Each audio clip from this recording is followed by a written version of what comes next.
இதுதான் எங்கள் ஊர் முத்துநகர் பீச். முத்துநகர் கடற்கரைன்னு சொல்லுவாங்க. நாங்கள் முத்துநகர் பீச்சுன்னு தான் சொல்லுவோம். இங்கே கடல் நல்லாயிருக்கும், தண்ணிலாம் நல்லா க்ளீனாக இருக்கும். என் பசங்க இன்றைக்கி சண்டேங்கனால அம்மா பீச்சுக்கு போவோம் அப்படின்னு கேட்டதுனால இன்றைக்கி பீச்சுக்கு வந்தாச்சு. இதுதான் என்ட்ரன்ஸு. உள்ளே அப்படியே போய் சுற்றி பார்க்கலாம் வாங்க. இன்றைக்கி சரியான கூட்டமாக இருந்துச்சு, சண்டேனால சரியான கூட்டமாக இருந்துச்சு. இந்த பக்கம்தான் கார்லாம் பார்க்கிங் பண்ணுவாங்க, இந்த பக்கம் வந்து பைக்லாம் பார்க்கிங் பண்ணுவாங்க. அப்படியே நம்ம ஸ்ட்ரைட்டாக நடந்து போக வேண்டியதான். நல்லா பெரிய பார்க்காக இருக்கும். ஃபுல்லாக கார் பார்க்கிங் தான்.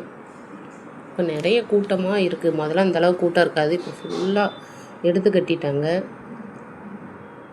இதுதான் பிளாஸ்டிக்கை இது பண்ணுறதுக்காண்டி பிளாஸ்டிக் வாட்ரு பாட்டிலை வச்சு சிப்பி செஞ்சுருக்காங்க. அப்படியே சுற்றி பார்த்தோம்னா நல்லா பெரிய கிரவுண்டு மாதிரி இருக்கும். இதுதான் அந்த ஏரோப்ளேன், பிள்ளைங்க விளையாடுறது, சறுக்கு, ஊஞ்சல் எல்லாமே இருக்கும் இங்கே பீச்சில். ஆனால் க்ரௌடாக இருந்ததுனால பசங்க விளையாட முடியல. நாங்கள் அப்படியே மெதுவாக கடற்கரையை பார்த்து சுற்றி பார்க்க போகிறோம்.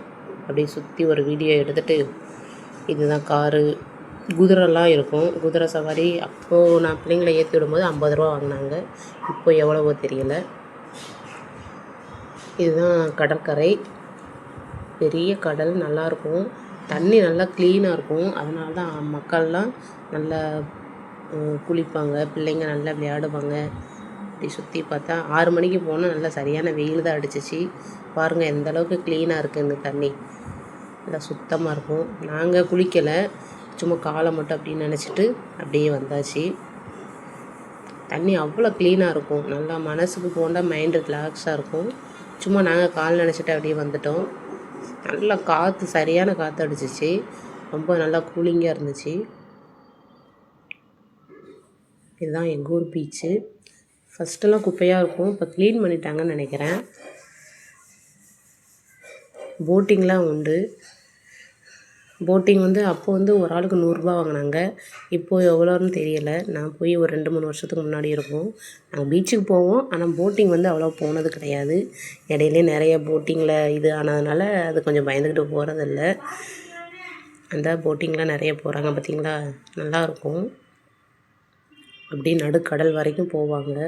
அந்த லாஸ்ட்டு இருக்கிறது தான் முயல் தீவுன்னு சொல்லுவாங்க. அது உங்களுக்கு தெரியுதான்னு தெரில. இது சுற்றி இருக்கிறதெல்லாம் மலை. இது இந்த பிள்ளைங்க ஜம்ப் பண்ணி விளையாடுறது. அப்படியே சுற்றி பார்த்தா நல்லா நிறைய கடைகள்லாம் போட்டிருந்தாங்க. நல்லா உட்காந்து ரிலாக்ஸ் பண்ணுறதுக்கு நிறையா இருக்கும். இதுதான் எங்கள் ஊர் சிப்பி. இதுதான் அந்த முத்துநகர் முத்து. நல்லா அழகாக செஞ்சு வச்சுருந்தாங்க. அதுக்கப்புறம் அப்படியே வந்து பானிபூரி, சுண்டல்லாம் சாப்பிட்டுட்டு அப்படியே வீட்டுக்கு வந்துட்டோம். இந்த கடை வந்து இந்த கடையில் பானிபூரி நல்லாயிருக்கும். காளான், பானிபூரி, சுண்டல்லாம் சாப்பிட்டு வந்துட்டோம். அப்புறம் தூத்துக்குடி நம்ம ஊர் குல்ஃபி வந்து செம்ம டேஸ்ட்டாக இருக்கும். இது இப்படி ரீசனாக தான் ஆரம்பிச்சிருக்காங்க. ஒரு குல்ஃபி வந்து 40 ரூபா. இது வந்து நம்ம தெப்பக்குளம் மாரியம்மன் கோயில் பக்கம் தான் இருக்குது. ஆனால் நல்லா டேஸ்ட்டாக இருக்கும். 40 ரூபானா ஒர்த்து தான். இது வந்து ப்ளூபெர்ரி ஃப்ளேவரு. இதுதான் அந்த கடை. அப்படியே பார்த்துட்டு வீட்டுக்கு வந்தாச்சு.